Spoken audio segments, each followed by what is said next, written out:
The Millionaire CEO had just reached his car when a sharp, high-pitched voice stopped him cold. "Be quiet. Don't say anything."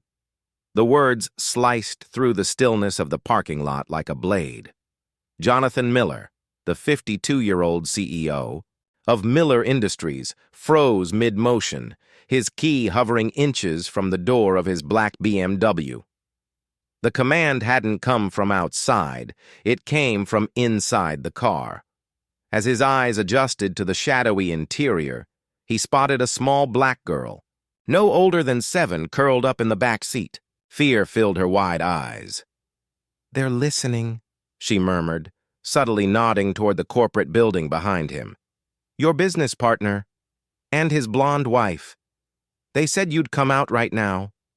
Jonathan had built his life from the ground up.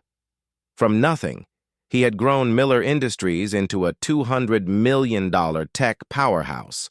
For 15 years, he had trusted his partner, Marcus Williams. For 10, he had relied on his executive assistant, Diana Foster.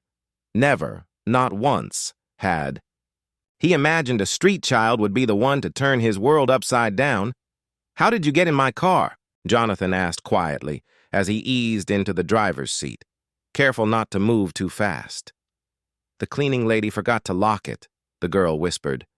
"I hid when I heard them upstairs talking about you." Despite her dirty clothes, her eyes shone with startling intelligence. "They said tomorrow you won't own anything anymore." Jonathan felt a chill crawl up his spine. Tomorrow was the meeting. Japanese investors, a $400 million merger. Marcus and Diana had handled every detail. "What else did you hear?" he asked, pretending to scroll through his phone while watching the glowing windows of the 10th floor. "They called you stupid," she said softly. "Said you'd sign papers without reading them. The blonde lady laughed and said the day after tomorrow you'd be looking for a new job." She shrank back. "They said worse things. But my grandma says kids shouldn't repeat ugly words."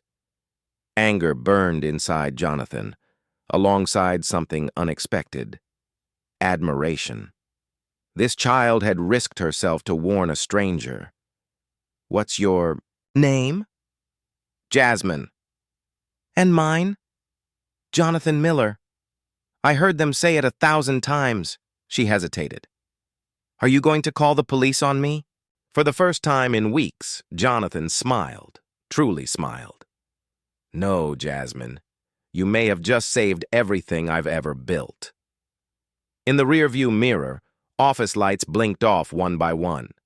Marcus and Diana were probably heading down, convinced tomorrow would finally remove Jonathan from their way. What they didn't know was that he had just found the most unlikely ally imaginable. As Jonathan drove off, a plan began forming in his mind. But one question lingered. Why would a 7-year-old risk everything for a man she didn't know? That answer would change far more than revenge. It would reshape her understanding of justice itself. Jonathan navigated the quiet streets, Jasmine staying alert in the back seat, eyes fixed on the mirrors. "Did they say anything else?" she asked.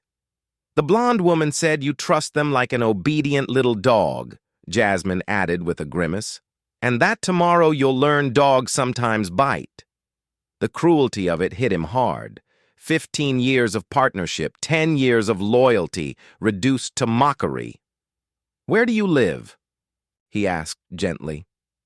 "Nowhere special," she shrugged. "Sometimes a shelter, sometimes the street.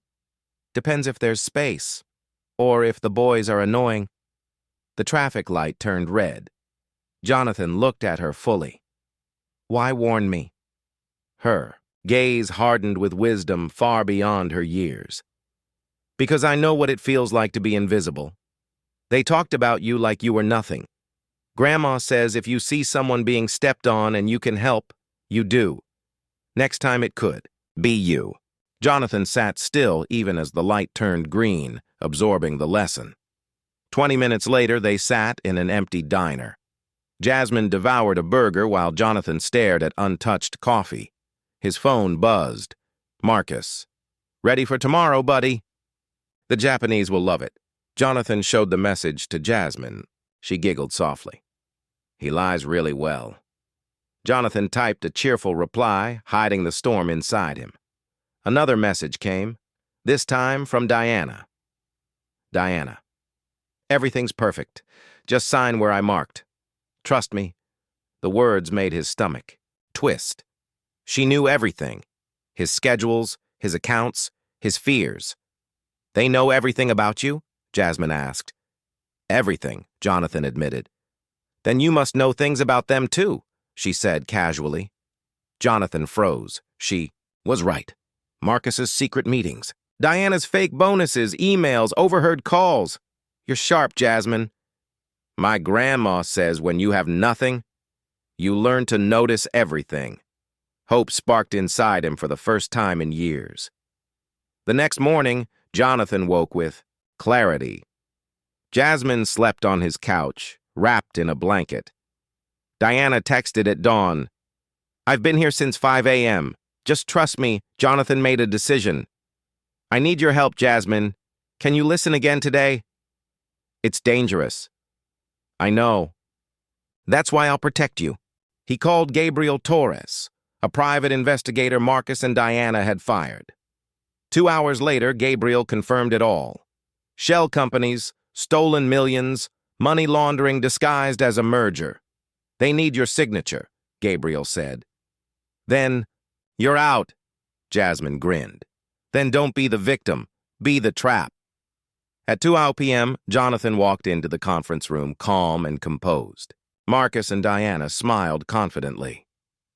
Before we sign, Jonathan said, I want to show you something. Gabriel entered, with federal investigators. Spreadsheets filled the screen, transfers, fake clients, recorded calls. Then the door opened. Jasmine stepped inside with a social worker.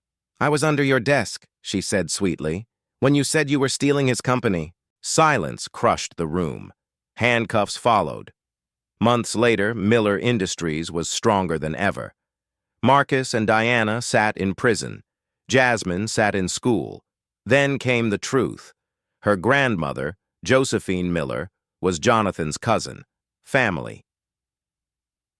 3. Months later, Jonathan adopted her. Years passed. Jasmine grew. Scholarships were created. Lives were changed. Best day of my life? Jasmine said one night. The day I got in your car. Jonathan smiled. They tried to steal his company, but gave him something greater, a daughter, a purpose, and proof that sometimes the smallest voices change everything.